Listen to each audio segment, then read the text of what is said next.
Hi friends, this is 5 minutes YouTube channel. Here is Oneplus Nord CE2 Lite 5G smartphone.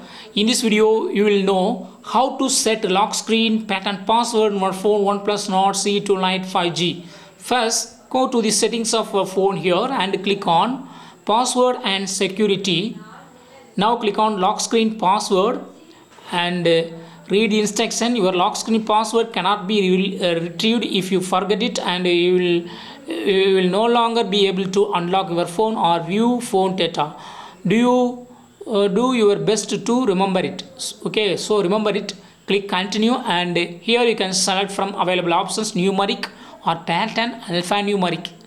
I would like to set pattern. Click on pattern and draw the pattern that you want to set for screen lock. Again, draw the same pattern to verify.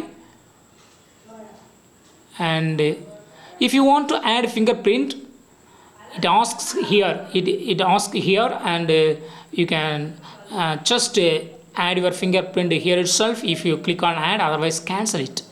And pattern is set, and go to home screen and put lock screen and try to open with your pattern. Yes, it's working very well. So in this way, you can easily set screen lock, pattern, password on your phone OnePlus Nord CE2 Lite 5G. That's all friends. Thanks for watching. Bye.